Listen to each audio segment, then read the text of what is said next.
Hey scholars, welcome back to YouTube channel. I hope तुम लोग बहुत ही तंदुरुस्त हो। जैसा हम अपने चैप्टर में पढ़ रहे हैं पीपल एज अ रिसोर्स में कि एजुकेशन और हेल्थ बहुत इंपॉर्टेंट है हमारे लिए, तो तुम अपनी हेल्थ का भी बहुत ध्यान रख रहे हो और उसके साथ साथ तुम अपनी पढ़ाई को भी बैलेंस कर रहे हो। यार एग्जाम्स आर कमिंग, कुछ बच्चे इतना पढ़ रहे होंगे कि यार बस मैं सारा दिन पढ़ता ही रहूं, है ना, खाना भी ध्यान में नहीं है, खेलना भी ध्यान में नहीं है। तो ऐसा मत करो बच्चा, तुम्हारी हेल्थ खराब हो जाएगी तो तुम्हारे ऊपर दवाइयों पे पैसा लगेगा और ऊपर से तुम लोग एग्जाम्स भी बहुत ध्यान से नहीं दे पाओगे। प्रोडक्टिविटी कब आती है? जब एजुकेशन और हेल्थ बैलेंस्ड हो। तो अपनी हेल्थ को बैलेंस्ड रखो, अपना खाओ पियो ध्यान से, नींद लो पूरी और अपनी पढ़ाई पे फुल फोकस करो। ठीक है, आज हम पढ़ने वाले हैं अपना नेक्स्ट टॉपिक, बहुत ही इंपॉर्टेंट है। यूजुअली एग्जाम्स में क्वेश्चन बन जाता है इससे। तुम लोगों ने इसके बारे में पहले भी थोड़ा पढ़ा होगा, थोड़ा रिवाइज करेंगे आज। इस वीडियो को बहुत ध्यान से देखना है एंड तक। लाइक और शेयर कर दो यार, अपने दोस्तों में शेयर कर दिया करो इन वीडियोस को, बहुत जरूरी है तुम्हारे लिए। तुम्हारे दोस्त भी तुम्हें बहुत थैंक यू करेंगे अगर तुम ये वीडियोस उनको भेज दोगे, तो प्लीज जल्दी से भेज दो और सबको बोलो चैनल सब्सक्राइब करने के लिए। सरप्राइज आ रहा है तुम लोगों के लिए। चलो, various sectors of Indian economy. आज हम 3 सेक्टर्स के बारे में पढ़ने जा रहे हैं। हम अपनी पूरी इकोनॉमी को समझने जा रहे हैं कि जो हमारी इंडियन इकोनॉमी है वो आखिर में कैसे वर्क करती है। सबसे पहले क्या होता है बच्चे, फर्स्ट थिंग फर्स्ट, सबसे पहले हम किसकी बात करेंगे मैम? जो चीज बनती है, हम बनाते हैं, वो आती है प्राइमरी सेक्टर में। Primary means first. अब एजुकेशन की बात करूं, सबसे पहले किस में गए थे? प्राइमरी क्लासेस में गए थे ना, फर्स्ट सेकंड थर्ड फोर्थ। वहां पे क्या है? कुछ बन रहा है। क्या बन रहा है? वर्ड्स बनाने सीख रहे हो। वैसे ही प्राइमरी सेक्टर में हम बनाते हैं। कैसे बनाते हैं? With the help of natural resources. Land में जितना भी हम एग्रीकल्चर कर रहे हैं वो सब किस में आता है? प्राइमरी सेक्टर में। तो एग्जांपल्स देखो, agriculture, forestry, animal husbandry, fishing, poultry farming, mining and quarrying, सब कुछ तुम्हारा इसमें आ गया। अब जो जो चीजें हमने प्राइमरी सेक्टर में ली वो क्या थी? Raw material. अब इसीलिए तो ब्रिटिशर्स ने हमसे प्राइमरी सेक्टर में काम करवाया ना कि तुम रॉ मटेरियल में काम करते रहो, हम फाइनल गुड्स ले आएंगे। भैया फाइनल गुड्स कैसे ले आओगे तुम? वो तो हम भी बना सकते हैं। ब्रिटिशर्स ने बोला नहीं, तुम नहीं बना सकते हो, तुम्हारे पास कौन सा इंडस्ट्रीज है? मेरे पास तो बहुत बड़ी बड़ी इंडस्ट्रीज हैं, मैं तुम्हें प्राइमरी सेक्टर से चीज ले जाकर तुम्हारी फाइनल गुड बहुत सस्ती दूंगा, तुम्हारे भी कंट्री से। क्यों? क्योंकि उनके पास था सेकेंडरी सेक्टर। सेकेंड टाइम पे ये चीज आती है, यहाँ पर मैन्युफैक्चर होती है और बन जाती है फाइनल गुड। इंडस्ट्रीज को हम बोलते हैं सेकेंडरी सेक्टर। अब भैया जो चीज ब्रिटिशर्स कहते हैं हमने अपने देश में बना ली है, अब तुम्हें बेचेंगे भी तो, बेचने के भी तो अलग पैसे लगेंगे। तो जब हम सर्विसेज की बात कर रहे हैं, उगा लिया बना लिया, अब बेचना है, उस मार्केटिंग को हम बोलते हैं टर्शरी सेक्टर। ट्रेड हो गया बिजनेस, मैंने किसी से चीज ली और तुम्हें दे दी। ट्रांसपोर्टेशन हो गया, है ना, मीडियोकर का काम। एक जगह से लिया दूसरी जगह छोड़ा, तो बीच में अगर ट्रक्स नहीं होते, अगर हमारे पास कार्गो शिप्स नहीं होती, तो कैसे हम लोग ट्रांसपोर्ट कर पाते सामान को? तो ये किस में आ जाते हैं? टर्शरी सेक्टर में। कम्युनिकेशन, हम लोग बात कर रहे हैं, मैं तुम्हें पढ़ा पा रही हूँ, तुम पता नहीं दुनिया के किस कोने में बैठे हो, मैं तुम्हें पढ़ा पा रही हूँ। क्यों? Because of the technology, because of the services जो हमें कम्युनिकेशन सेक्टर दे रहा है। वैसे बैंकिंग, एजुकेशन, सब सेक्टर्स हमारे, सब एरियाज हमारे किस में आ गए? टर्शरी सेक्टर में। प्राइमरी सेक्टर जहां पे हम नेचुरल रिसोर्सेज एक्सट्रैक्ट करके कुछ ना कुछ बना रहे हैं, वहां से रॉ मटेरियल लेके हम सेकेंडरी सेक्टर में लेके आ रहे हैं, उसको फाइनल गुड में चेंज करने के लिए, फिर उसको सेल परचेज करने के लिए हमने दिया टर्शरी सेक्टर को। तो ये जितनी भी एक्टिविटीज हैं ये हमारी नेशनल इनकम में एड ऑन करती हैं, इसीलिए हम बोलते हैं इनको इकोनॉमिक एक्टिविटीज। इकोनॉमिक एक्टिविटीज कौन सी होती हैं बच्चे? जहां से तुम मनी अर्न करते हो, कुछ ना कुछ ग्रो करोगे, उसको सेल करोगे in the market, you will earn some money. Final good बना के उसको सेल करोगे, you will earn some money. Services provide करोगे, इन लियो ऑफ दो services you will take some money. So this is your tertiary sector. And all these activities ये कुछ ना कुछ हमारी नेशनल इनकम में एड ऑन करती हैं, इसीलिए इनको बोलते हैं इकोनॉमिक एक्टिविटीज। बच्चे हमारे पास इकोनॉमिक एक्टिविटीज भी दो तरह की होती है। पहले समझो पूरी की पूरी एक्टिविटीज दो तरह की होती है, इकोनॉमिक एंड नॉन इकोनॉमिक। अभी हम पढ़ रहे हैं इकोनॉमिक एक्टिविटीज। तो इकोनॉमिक एक्टिविटीज होती हैं दो तरीके की, एक होती है मार्केट एक्टिविटी, एक होती है नॉन मार्केट। मार्केट एक्टिविटी मतलब हमने कुछ ग्रो किया, हम कुछ भी काम कर रहे हैं उसको मार्केट तक लेके जा रहे हैं, वहां से पैसा ले रहे हैं। दूसरा आता है हम मार्केट तक नहीं जा रहे, हम कुछ ना कुछ काम कर रहे हैं लेकिन अपने पास रख रहे हैं।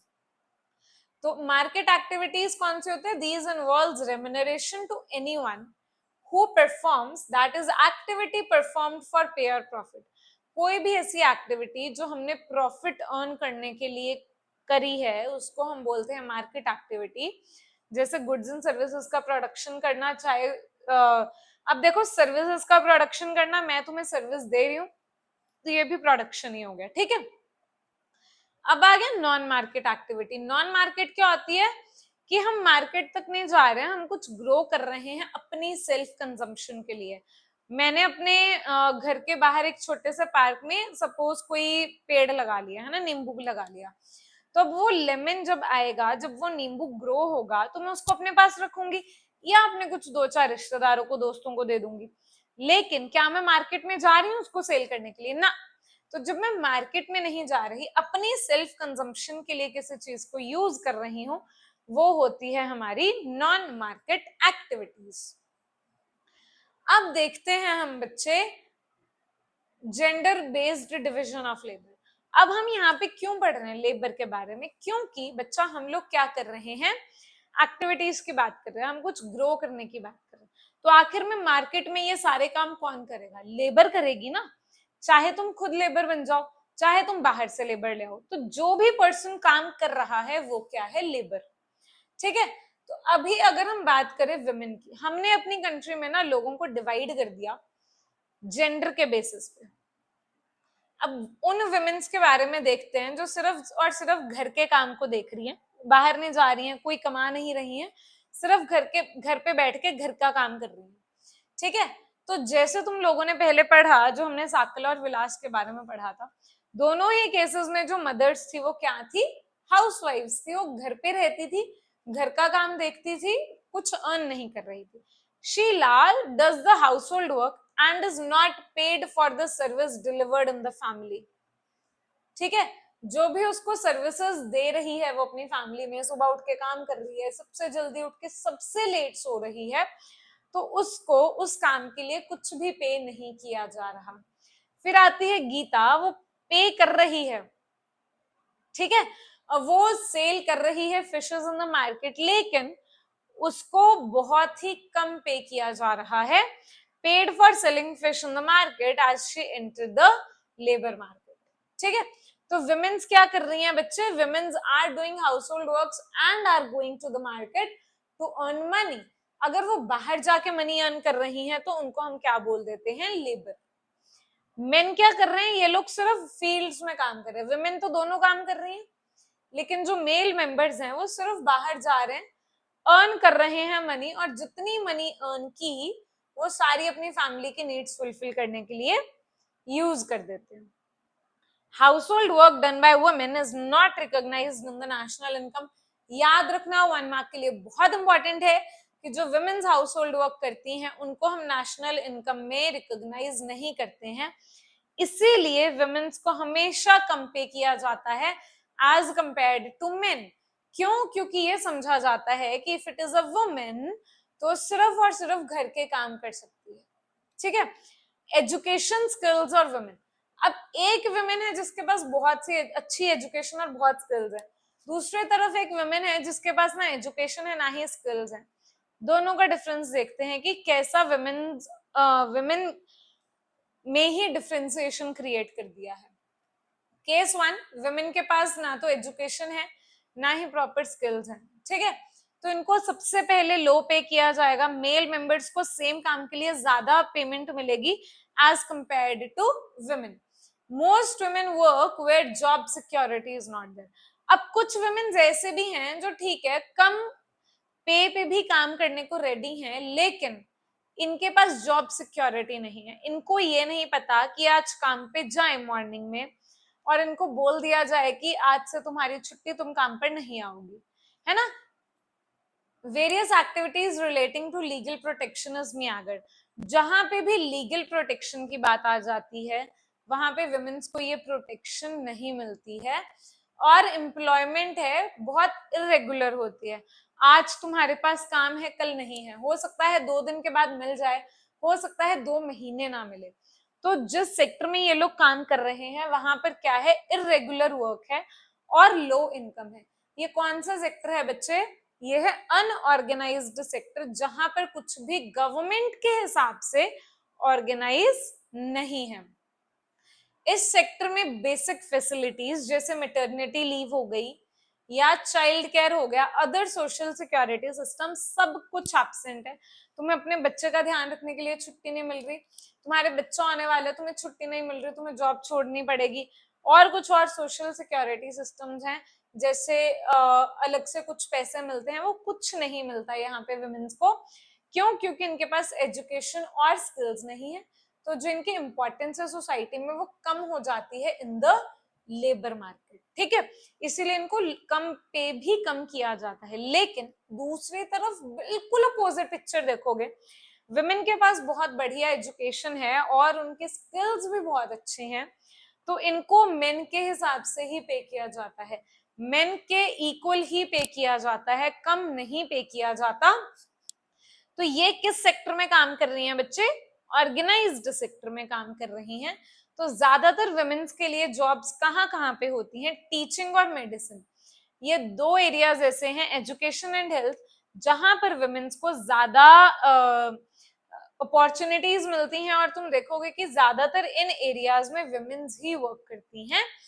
देन जब हम बात करें वुमेन की, कि आज के टाइम पे वुमेन्स बहुत एरियाज में चली गई, एडमिनिस्ट्रेशन में चली गई हैं, ठीक है, मतलब किसी पर्टिकुलर ऑर्गेनाइजेशन को कंट्रोल करती हैं, वहां पे रूल्स एंड रेगुलेशंस बनाती हैं, या जॉब्स में भी आ गई हैं जहां पे high level of scientific and technological consumption competition है, यहाँ पे भी वुमेन्स आज के टाइम पे एड ऑन हो गई हैं।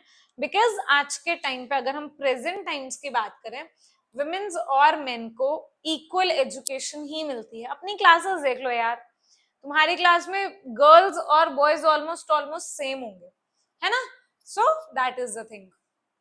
क्वालिटी कैसी होनी चाहिए अपनी पॉपुलेशन की, कैसे पॉपुलेशन होनी चाहिए, ये डिपेंड करती है लिटरेसी रेट पे। कितने लोग हमारे आसपास पढ़े हुए हैं, जितने पढ़े लिखे होंगे उतनी ही हमारी पॉपुलेशन बढ़िया होगी। Health of a person is indicated by life expectancy.